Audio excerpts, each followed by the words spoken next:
Hace un tiempo atrás tuve un sueño. Trataba de un viaje. Unos amigos y yo caminábamos hacia mi departamento, ubicado en Santiago Centro, para tomar unas cervezas y echar algo de humo. Nos demorábamos días en avanzar debido a diversos obstáculos y distracciones que iban surgiendo en el camino. Desperté pensando en el sueño y casi inmediatamente se me vino a la mente El héroe de las mil caras de Joseph Campbell. Este libro de 1949 analiza la existencia de un esquema mítico narrativo universal que consiste en el relato de un héroe que es llamado a emprender una aventura, que atraviesa un calvario, logra su objetivo y regresa a casa transformado. En este ensayo, Campbell intenta aplicar algunos principios del psicoanálisis, especialmente los arquetipos o imágenes arquetípicas de Carl Jung y cómo estos aparecen en los rituales, mitologías y en los sueños. Los arquetipos junguianos son aquellas pautas emocionales, personalidades o modelos de personas y de comportamiento que nos permiten extraer el sentido de la realidad. Son una especie de herencia psicológica que habita en el inconsciente colectivo, el cual está conformado a su vez por aquellas estructuras comunes mentales presentes en la especie humana. Por ejemplo, la Gran Madre es un arquetipo junguiano del yo, y esta imagen comprende todas las cualidades maternales idealizadas, como el cuidado, la compasión, el amor o la guía moral. Y se le suele simbolizar como la madre original o la madre tierra, y ha estado presente en diversas civilizaciones y religiones con nombres como la Pachamama, María, la Virgen, Hera o Aditi en el caso del hinduismo. Desde luego, es cierto que el psicoanálisis ha significado una venta mayúscula de humo, pero hizo grandes aportes culturales, y la noción junguiana de las imágenes arquetípicas y el inconsciente colectivo ha sido uno de estos aportes. Asimismo, hay que señalar que El héroe de las mil caras ha recibido muchas críticas, y una de ellas sostiene que este esquema narrativo promueve valores relacionados con la masculinidad y deja al margen otros valores que generalmente se atribuyen a la mujer. Esta crítica también afirma que la heroicidad femenina de la cultura popular actual simplemente traslada esos valores masculinos al formato de una mujer fuerte. Y puede que esta crítica tenga algunos puntos válidos. Sin embargo, no creo que sea aplicable a todos los casos ni que tenga la razón en todos los ejemplos que se puedan dar. De hecho, la teniente Ripley, la protagonista de Aliens, la segunda parte, encarna a un arquetipo de heroicidad femenina cuyas motivaciones para sobreponerse al miedo surgen desde un vínculo maternal de cuidado. Y de hecho, de alguna manera, esa película puede ser vista como el enfrentamiento entre dos madres que buscan la sobrevivencia de su descendencia. Como sea, independiente de los cuestionamientos que ha recibido el mito del héroe, y aun cuando no todas las narraciones de ficción respondan a dicho esquema, aún en la actualidad, en la época de la posmodernidad y la deconstrucción, el mito del héroe sigue siendo referenciado en cursos de literatura y talleres de guión como un modelo a seguir para escribir historias como las de Jesucristo, Ulises o Neo de Matrix. Además, otra utilidad práctica de la estructura del viaje del héroe es su potencial como herramienta explicativa o interpretativa de las experiencias. Escuchar el llamado a la aventura, aceptar el desafío, estar atrapado en el vientre de la ballena, conquistar el miedo y reclamar la recompensa, son algunas de las etapas del viaje del héroe que permiten entender las experiencias de la vida como un viaje de superación personal. Y ojo, que una de las gracias del viaje del héroe es que puede ser aplicado en su totalidad o bien de forma fraccionada, utilizando solo alguna de sus etapas. Esta ductilidad es la que permite que se use en ámbitos como de coaching empresariales, astrónomos que se creen chamanes, también utilizan el mito del héroe, o terapias psicológicas con niños y adolescentes. Ahora bien, a riesgo de parecer obvio, hay que aclarar que esta estructura arquetípica tampoco es aplicable como herramienta interpretativa a cualquier momento de la vida. Puedo analizar el sueño que conté al comienzo como un gran viaje del héroe, o hacer lo mismo con aquel periodo de mi vida en que me fui a vivir al norte por trabajo, a Antofagasta, a una ciudad en que no conocía a nadie, pasándolo mal al comienzo, y finalmente después de 2 años lloraba por tener que volver a Santiago y dejar atrás a mis amigos de Antofagasta e incluso hasta una polola. Sin embargo, cuando en invierno me levanto para ir al baño durante la noche, por muy difícil que sea levantarse con frío a las 3 de la mañana, esto no implica en ningún caso un crecimiento personal, sino que a lo más un mero vaciamiento de la vejiga. El viaje del héroe es uno de los tantos esquemas narrativos y tipos de personajes que existen en la literatura, en los mitos y en la vida. Cada época tiene que procesar y sistematizar sus inquietudes, angustias e intuiciones. Por eso las necesidades de la cultura, la sociedad y los individuos inevitablemente renuevan o transforman viejos arquetipos o derechamente crean nuevos modelos o prototipos conductuales.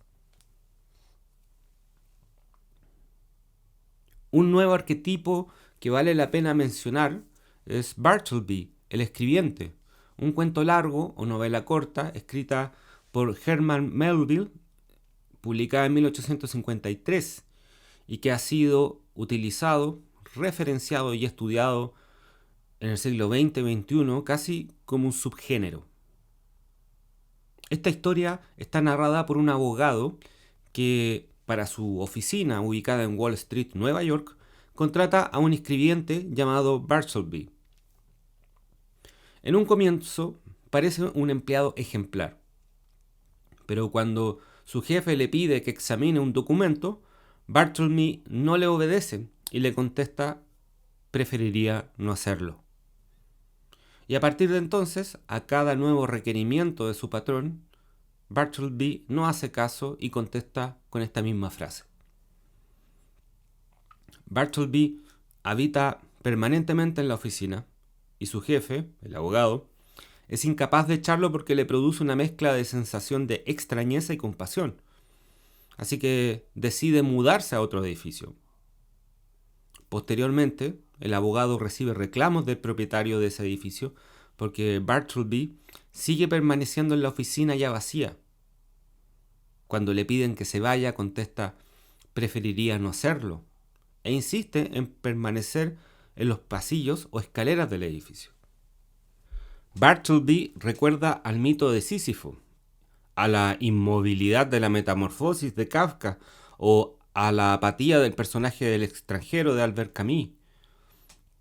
Ha dado material para diversos análisis. Por ejemplo, Bartleby ha sido considerado como un arquetipo nihilista, pero también como alguien que se resiste a la servidumbre ejerciendo la desobediencia civil.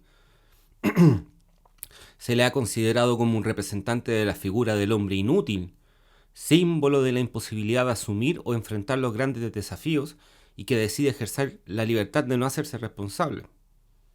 Y claro, si bien está la implícita hipótesis de que en realidad el personaje padece de una fuerte depresión, muchos también hablan de él como si fuera el último hombre libre. Bartleby es un sujeto genérico, común y corriente, un ente vivo, pero que está vaciado de sentimiento y espiritualidad. Pareciera que carece totalmente de voluntad, aunque sí posee la suficiente tenacidad y determinación como para expresar su preferencia por no querer hacer las cosas que le ordenan. Como sea, independiente de la interpretación que se le haga, Bartleby constituye lo opuesto al héroe del monomito que emprende su viaje de iniciación y autosuperación. Bartleby hace caso omiso al llamado a la aventura. Y si lo ponemos en el mundo de Matrix, sin duda hubiese mandado a la mierda a Morfeo con sus pastillitas rojas y azules. A mi juicio, la influencia de Bartleby se debe a la universalidad del absurdo, de la falta de sentido, de propósito o de poder explicarlo todo.